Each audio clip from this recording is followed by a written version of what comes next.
gran historia de la Guerra Civil Española.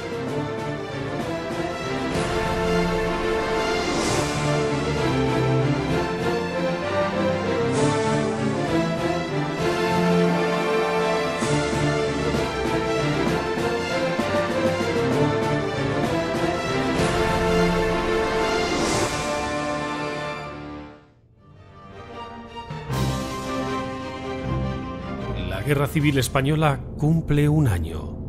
Después de las batallas del Jarama y Guadalajara, Madrid sigue en manos republicanas, por lo que los nacionales llevan su objetivo a la cornisa cantábrica.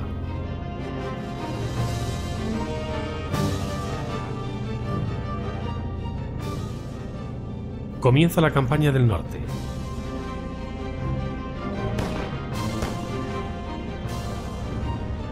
El avance nacional es imparable, pese a la dura resistencia de vascos, santanderinos y asturianos.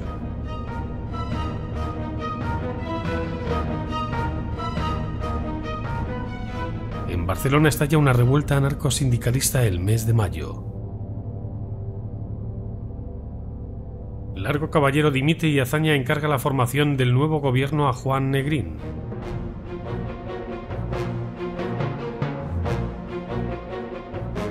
El sueño libertario revolucionario de los anarquistas se va evaporando. La CNT es desposeída de su privilegiada posición en Cataluña y se consuma el aniquilamiento total del POUM.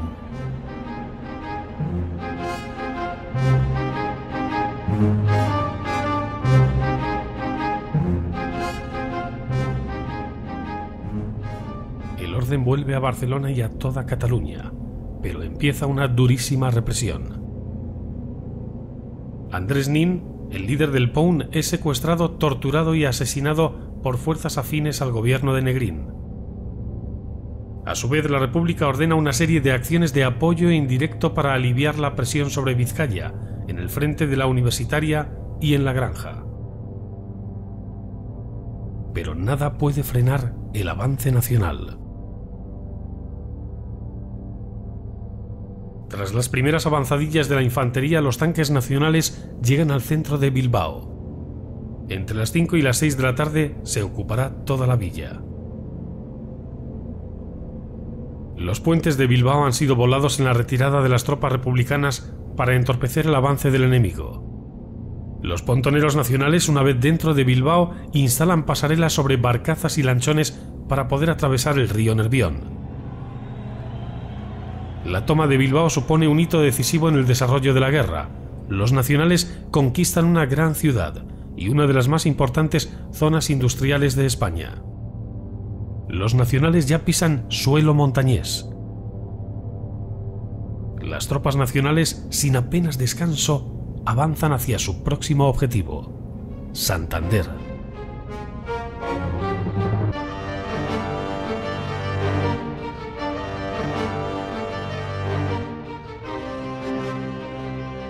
La ofensiva republicana.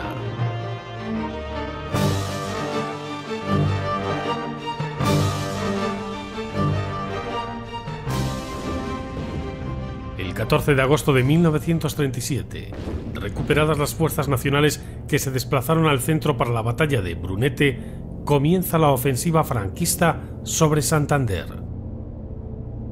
Dávila, al mando de un contingente de 100.000 hombres, se enfrenta a las tropas que defienden Santander bajo el mando de Gamir Uribarri. Las brigadas navarras parten desde Palencia y toman la fábrica de armas de Reynosa y los puertos del Escudo y el Seguro. La estampida de las fuerzas republicanas facilita la incautación de gran cantidad de armamento. El ministro de Defensa, Prieto, solicita que resistan 72 horas más, pues se va a iniciar una gran ofensiva sobre Zaragoza. El 24 de agosto las tropas nacionales conquistan el puente de Barreda, cortando la comunicación entre Santander y Asturias. El cuerpo de voluntarios italianos entra en Castro Urdiales y las brigadas navarras toman Torrelavega.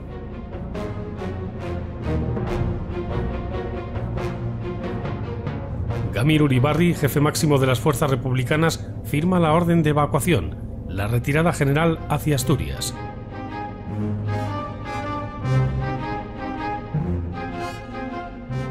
La intervención del gobierno de Negrín, siguiendo las tesis comunistas, pone fin a la hegemonía anarco-sindicalista. Disuelve el Consejo de Aragón por decreto en agosto de 1937 y desarticula violentamente toda su organización, mediante una intervención de la 11ª División de Lister.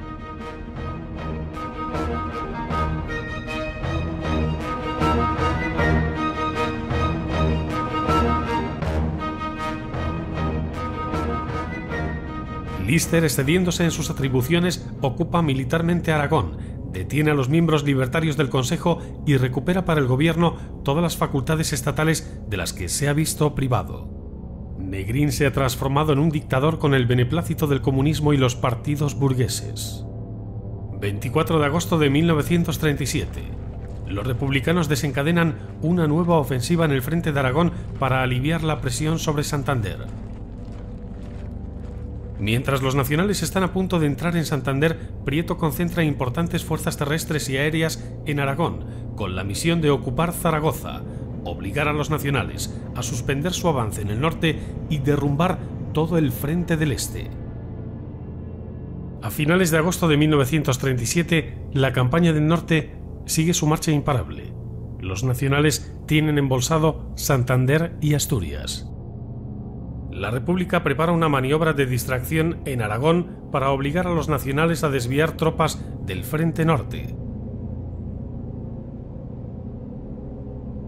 Sin embargo, en esta ocasión, Franco no caerá en la trampa. Mientras el ejército republicano avanza hacia Belchite, Santander está a punto de caer en poder nacional.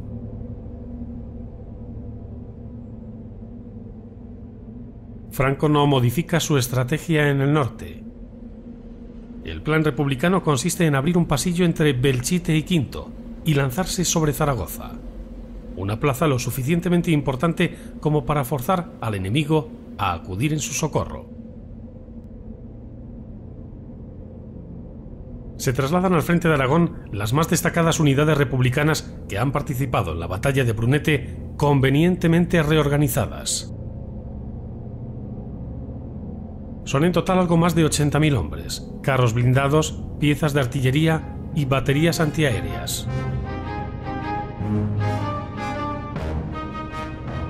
Se envían a la zona la 45 División al mando del general Kleber, la 27 a las órdenes del mayor Trueba, el jefe de la 102 Brigada Mixta y el mayor Modesto, jefe del 5º Cuerpo de Ejército.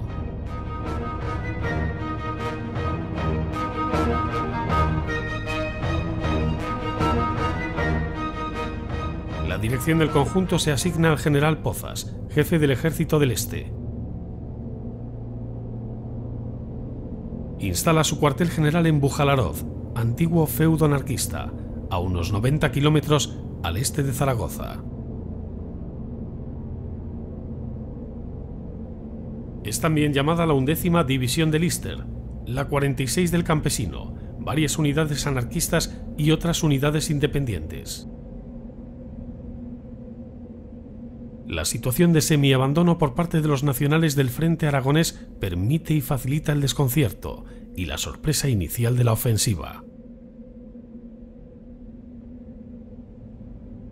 El Frente Nacional presenta un acusado entrante al sur del Ebro que permite su estrangulamiento, dada la escasa densidad de las tropas que lo defienden y las facilidades que ofrece el terreno para las infiltraciones.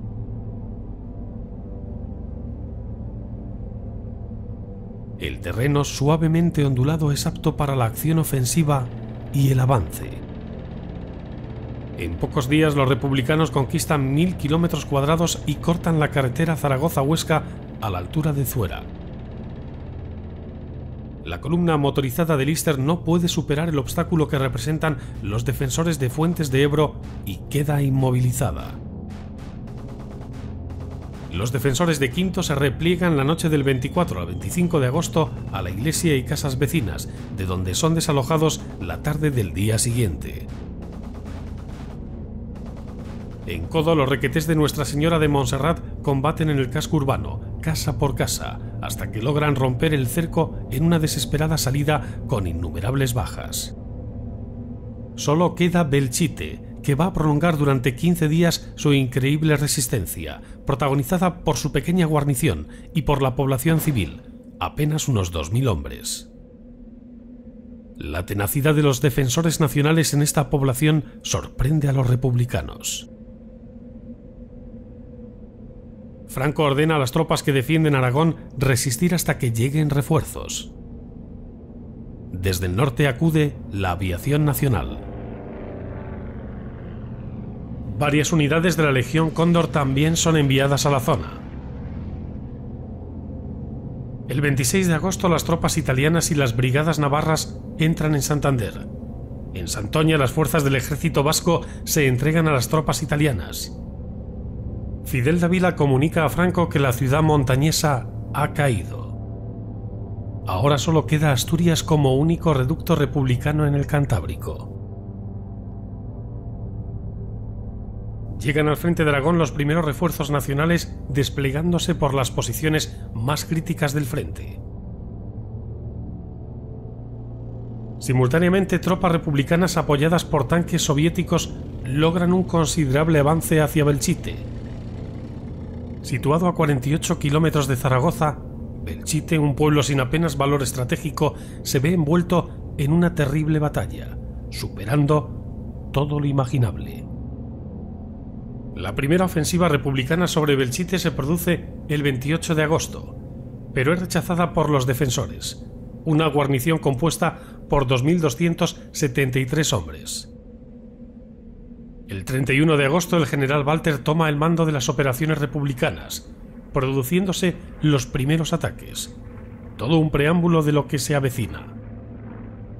El mando nacional envía aviones que ametrallan y bombardean a las fuerzas enemigas que rodean la localidad preparadas para el asalto. Sin embargo, el apoyo aéreo no es suficiente. Ante la falta de fuerzas aerotransportadas o paracaidistas, el auxilio efectivo debe llegar por tierra. La presión sobre los sitiados de Belchite es cada vez mayor.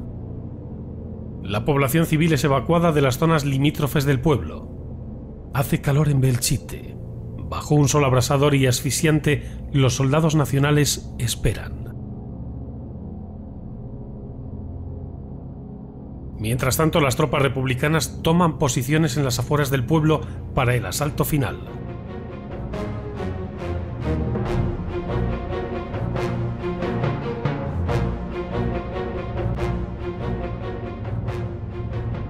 Cuando la ofensiva sobre Zaragoza empieza a flaquear, se intensifica el ataque contra Belchite, participando en esa jornada 20 carros de combate.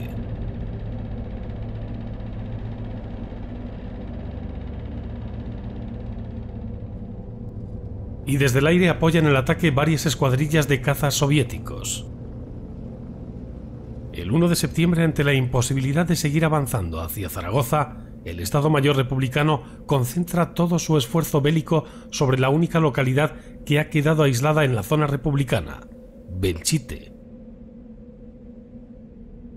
El mando republicano reconoce internamente que es imposible la toma de Zaragoza y opta, una vez más, por la defensa y la consolidación del terreno conquistado. El avance se detiene y las fuerzas de 20.000 hombres se concentran en Belchite.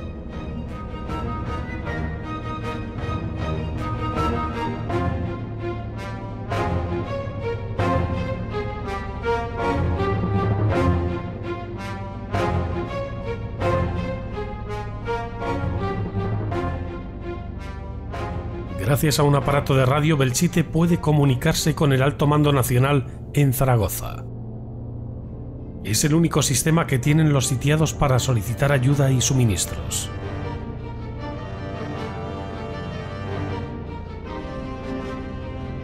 Los sitiados carecen de víveres y municiones a pesar de que la aviación nacional procura arrojárselos.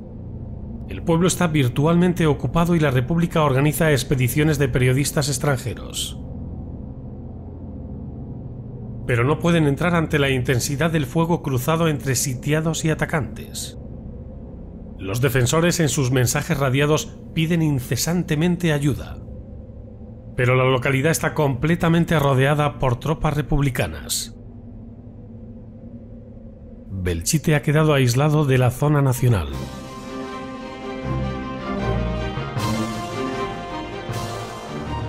Franco incorpora divisiones del Frente de Madrid. La división Barrón logra detener el avance que amenaza Zaragoza, y la división Sáez de Buruaga es la que trata de socorrer al sitiado Belchite. Los sitiados creen que llegará ayuda y se disponen a resistir como sea, pero todas las tropas son necesarias para defender Zaragoza. Por ello se comunica a la guarnición que deberá resistir por sus propios medios. Las tropas republicanas a las afueras de Belchite comienzan a estudiar detenidamente por dónde atacar el pueblo. El punto inicial del ataque va a ser el seminario defendido por los requetés del Tercio de los Almogávares. Será la pieza clave en el dispositivo defensivo de Belchite. Los sitiados saben que el asedio puede ser soportado durante unas pocas horas más. En el sector de Aragón siguen llegando tropas republicanas a las afueras de Belchite para reforzar el ataque desde el exterior.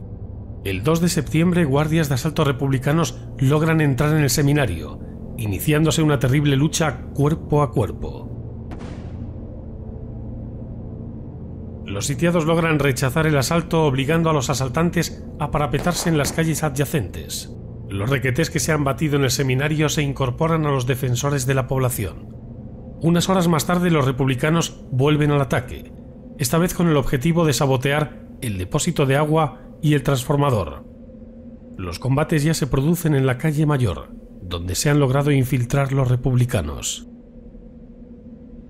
Mientras en la periferia el grueso de las fuerzas del general Pozas fija posiciones. Agazapados en los parapetos y tapias que rodean al pueblo, los soldados republicanos esperan. Saben que el ataque final sobre Belchite es inminente.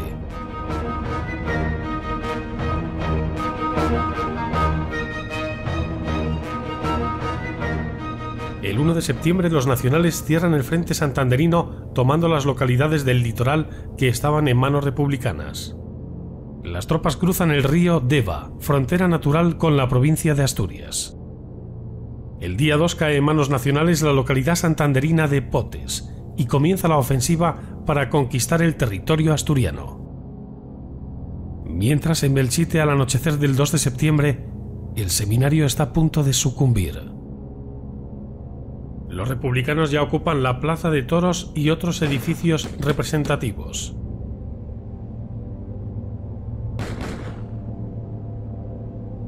Las bajas ya alcanzan las 400 personas. Atacantes y defensores abren boquetes en los muros y tabiques para poder lanzar bombas o disparar ráfagas de ametralladora. Especialmente dramática es la lucha por los sótanos, en las bodegas que hay en cada casa, y que los lugareños han ido perforando para poder comunicarse entre sí y refugiarse mejor. Los sitiados construyen los últimos parapetos con aquello que encuentran.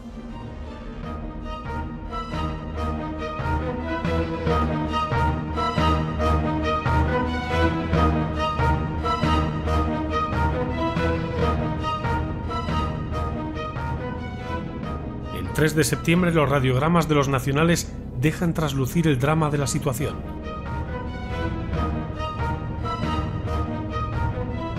Las bajas son muy numerosas y el enemigo ha ocupado la fábrica de aceite y el matadero.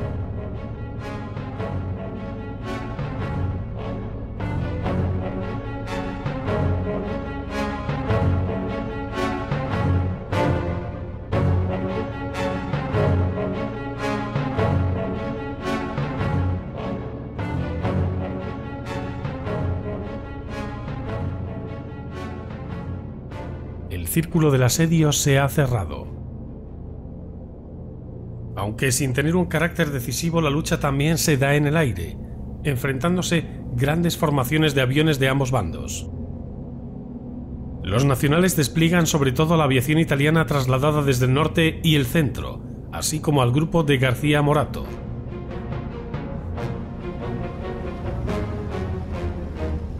El 4 de septiembre la resistencia ya se reduce a 2 puntos, los alrededores de la iglesia y el ayuntamiento.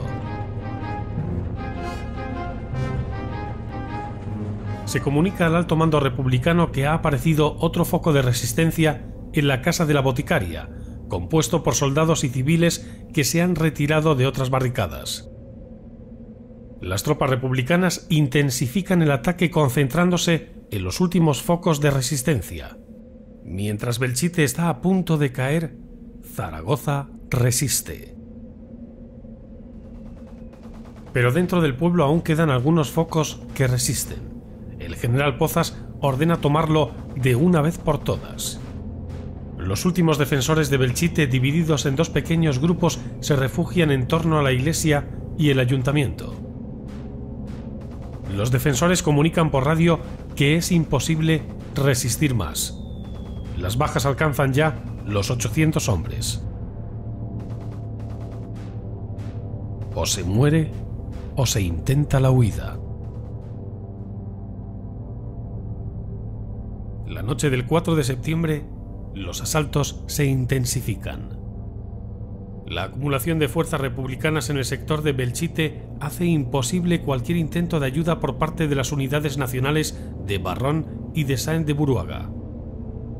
La República tiene hambre de victoria y la prensa del 5 de septiembre, aunque los combates prosiguen, proclama la toma total de Belchite. Con sumo cuidado los republicanos van entrando en el pueblo, dadas las magníficas oportunidades que aquel escenario ofrece para una emboscada. La mayor parte de las bajas sufridas por ellos se dan en las complicadas luchas en las calles estrechas y entre las paredes derruidas. El 5 de septiembre el pueblo ya está ocupado en su mayor parte.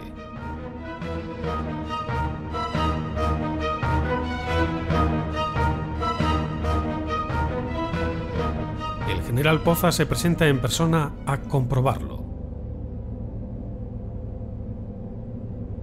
Los sitiados piden permiso al alto mando para escapar del pueblo. Seguidamente inutilizan la radio.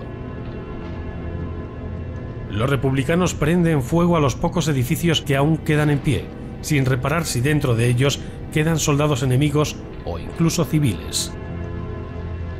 En la torre de la iglesia todavía resiste un reducido grupo de nacionales a los que es imposible hacer bajar. Deciden incendiarla. El incendio y el relevo de las fuerzas republicanas favorecen los planes de evasión de los sitiados. El teniente coronel nacional San Martín se queda con los más de 600 heridos y ordena al comandante Santa Pau que encabece la huida de los últimos 500 hombres, en una salida desesperada y heroica.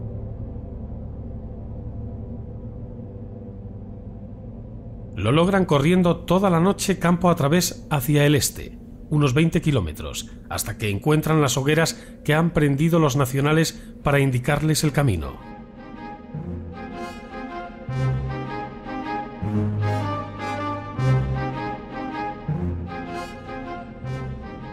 Muchos de los hombres quedan en el campo, muertos, heridos o prisioneros. Entre ellos el comandante Santa Pau, defendiendo moribundo la retirada del resto de la expedición. Menos de 200 alcanzan las líneas nacionales.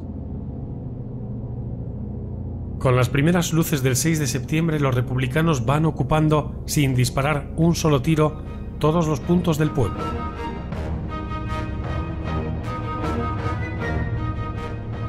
El número de prisioneros nacionales asciende a 2.411 entre soldados y población civil.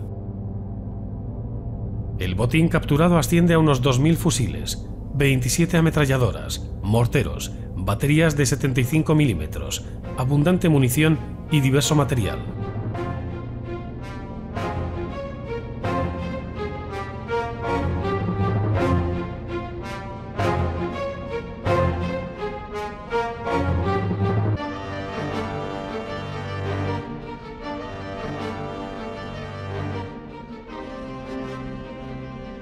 La puerta de entrada a la villa se sostiene milagrosamente después de soportar varios días el fuego cruzado, las granadas, los morteros y los ataques de artillería.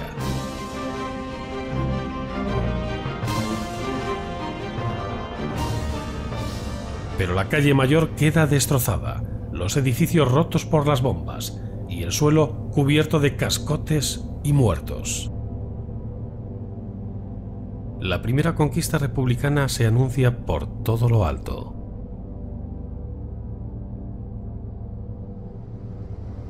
Belchite es una clara demostración de que el ejército popular ya está en condiciones de pasar a la ofensiva.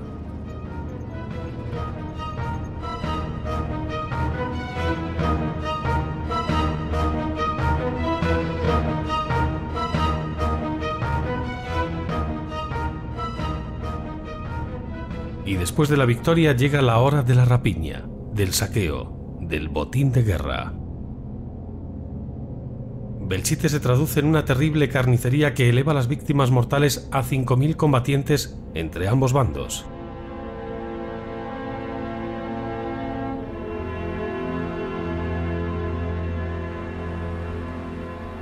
La iglesia y convento de San Agustín, la Torre del Reloj, la parroquia de San Martín, el convento de San Rafael quedan destrozados. De los prisioneros hechos en Belchite, 68 son fusilados por traidores a la República.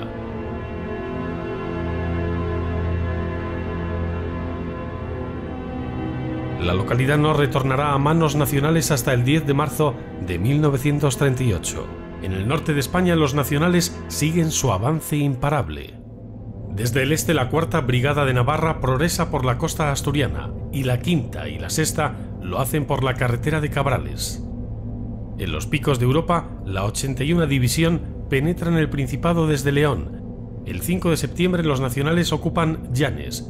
Los republicanos frenan el avance nacional en la Sierra del Cuera. La Legión Cóndor se instala en la base aérea de Llanes.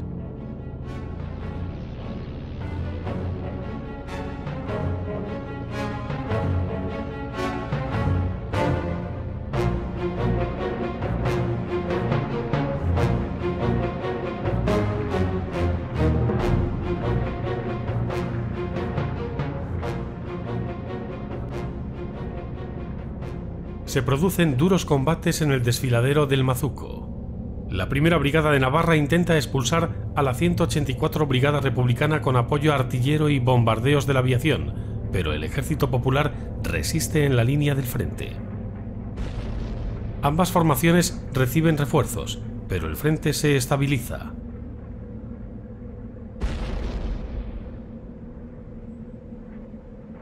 En el sector de Peña Turbina, 12 batallones republicanos oponen dura resistencia al avance nacional. El 9 de septiembre, tropas comandadas por Muñoz Grandes prosiguen su marcha desde el sur para tomar los puertos de Pajares y Piedrafita.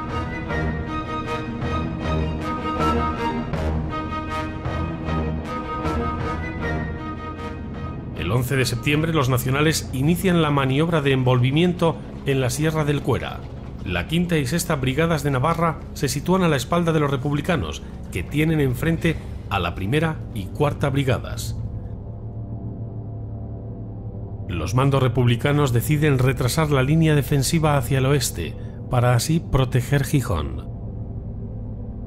Las brigadas navarras ocupan el margen oriental de la Sierra del Cuera y toman el Mazuco y Peña Turbina. Fidel Dávila autoriza el inicio de los bombardeos masivos sobre la costa asturiana.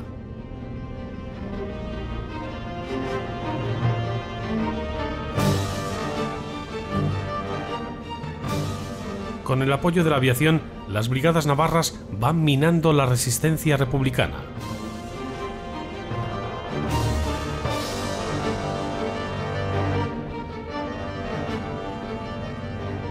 El 22 de septiembre la posición de Peñas Blancas es conquistada por los nacionales.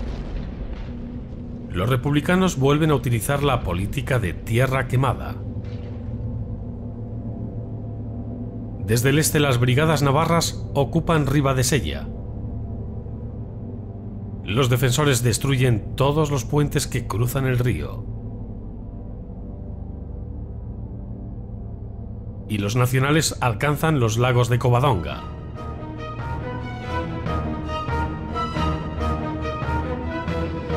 Las autoridades republicanas deciden concentrar el esfuerzo bélico en la defensa de Gijón.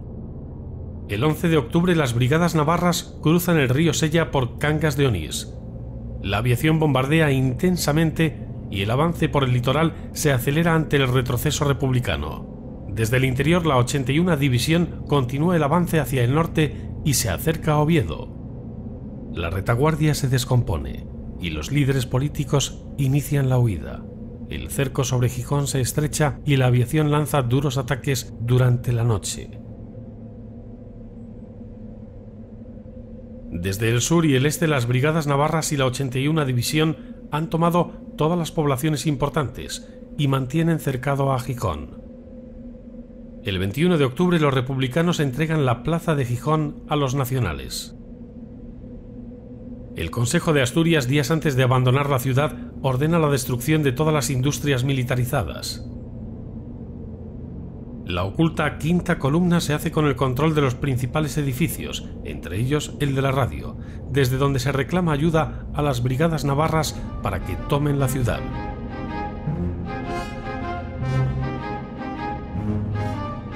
Gijón es finalmente ocupada por 6 brigadas navarras, 4 columnas gallegas y 8 tabores de regulares.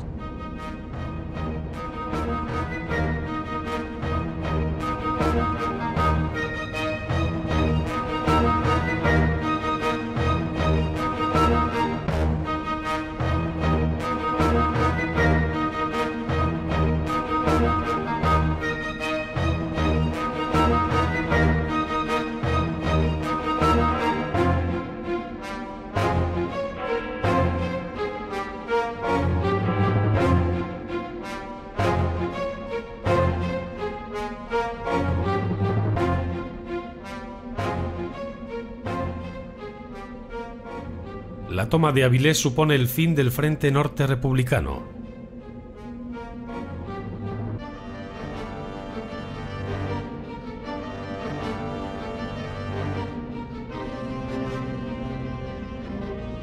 La guerra se ha ganado en el norte y se rematará o hará definitiva en el centro. General Franco.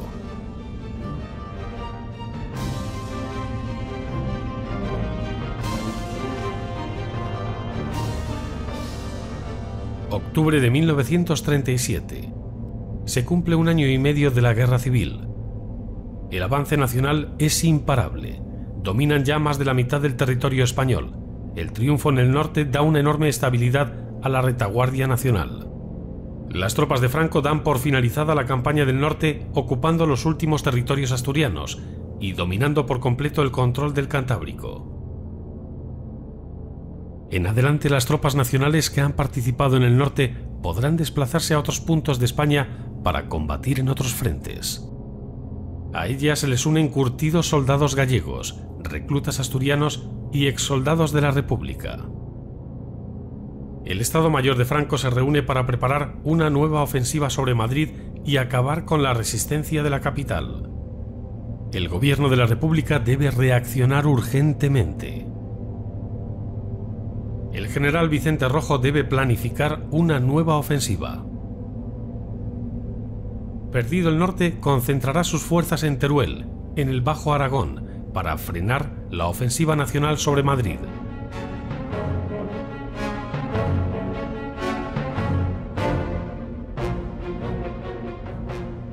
El anarquista Cipriano Mera se infiltra en las líneas enemigas y descubre a tiempo las maniobras nacionales de ataque. En noviembre de 1937, el Ejército Nacional concentra 12 divisiones en la provincia de Soria, con un claro objetivo: la ofensiva definitiva sobre Madrid.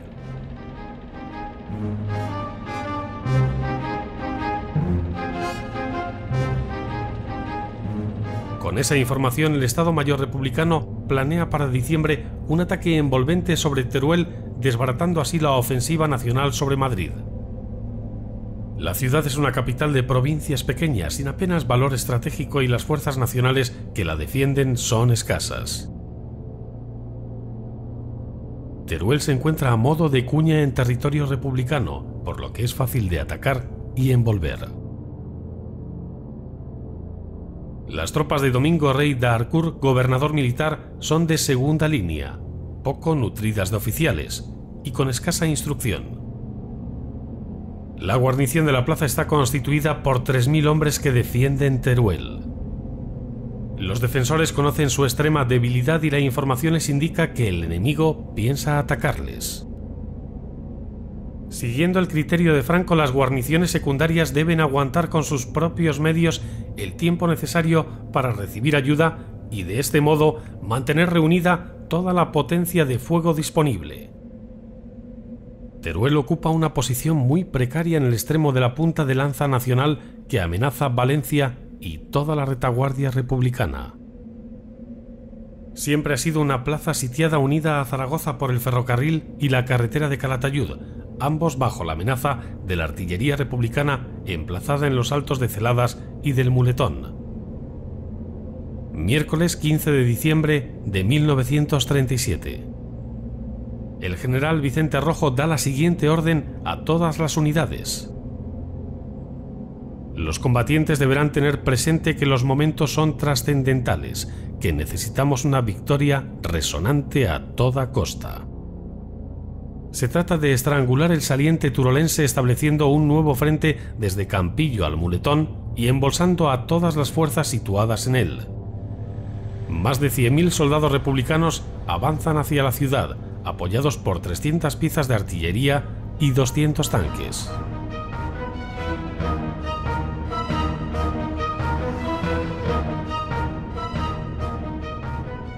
Ese día empieza una batalla terrible que va a durar más de 2 meses. A las miles de bajas causadas por el combate, la sed y el hambre se le sumarán las producidas por un elemento tan asesino como las balas: el frío. La plaza de Teruel está ocupada por 4.000 hombres, la mitad de ellos son civiles armados, a cuyo mando está el coronel nacional Rey d'Harcourt, que viendo la gravedad de la situación manda un telegrama a sus superiores.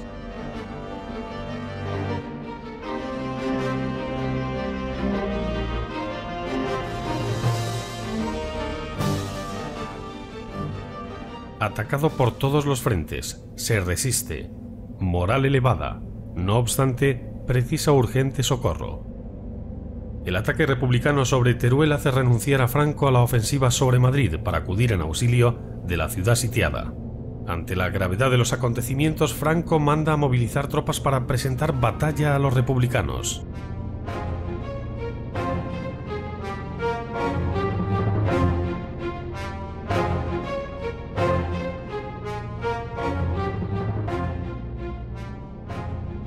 Miles de soldados nacionales son enviados al frente turolense.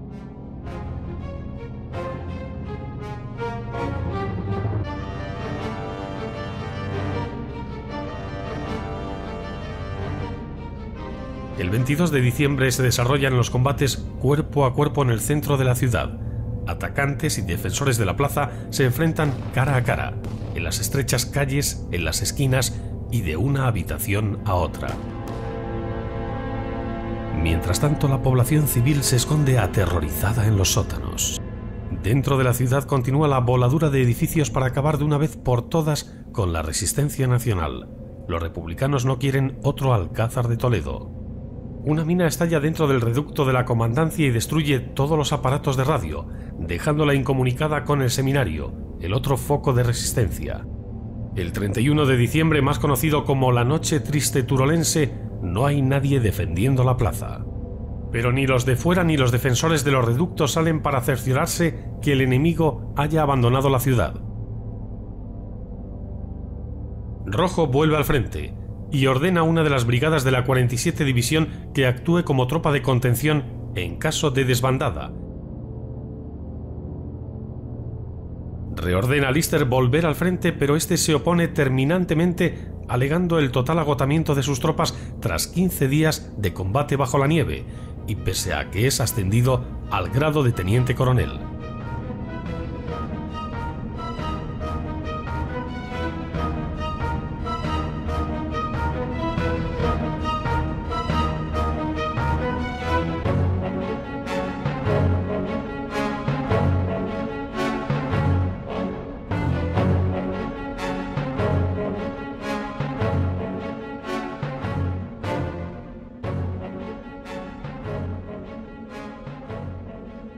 Durante varias horas, Teruel no fue de nadie. El general Rojo no está dispuesto a que se repita el episodio del Alcázar de Toledo. Ordena la voladura del seminario y la comandancia, últimos reductos nacionales. Después de una agonía insostenible, el coronel rinde la comandancia el 7 de enero.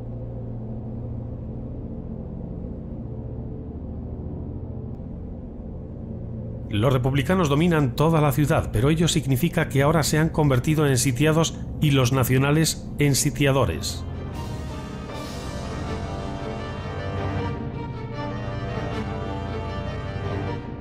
La población civil es evacuada después de casi un mes de agonía. Mujeres, ancianos y niños salen del infierno de hambre, frío y muerte que ha sido Teruel. El alto mando nacional sabe que la lucha por Teruel no ha hecho más que empezar.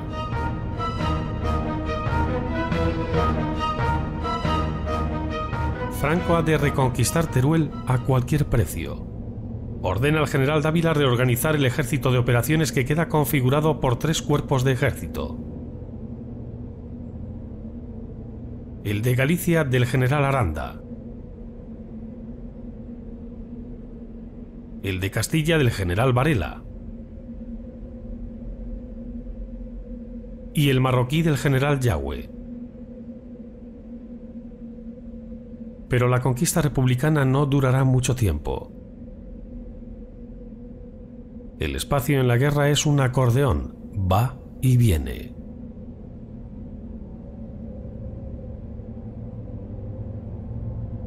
El gobierno de la República abandona Valencia y se traslada a Barcelona. El gobierno de Burgos es reconocido por Yugoslavia y Japón, que declaran como legítimo al gobierno de Franco. La Sociedad de Naciones exige la retirada de voluntarios que luchan en la Guerra Civil Española. La situación en Europa se deteriora y los acontecimientos españoles van pasando a un segundo o tercer plano en las preocupaciones de las cancillerías. Se abre la crisis austríaca y solo la Unión Soviética se muestra dispuesta a sostener a los estados amenazados por Alemania.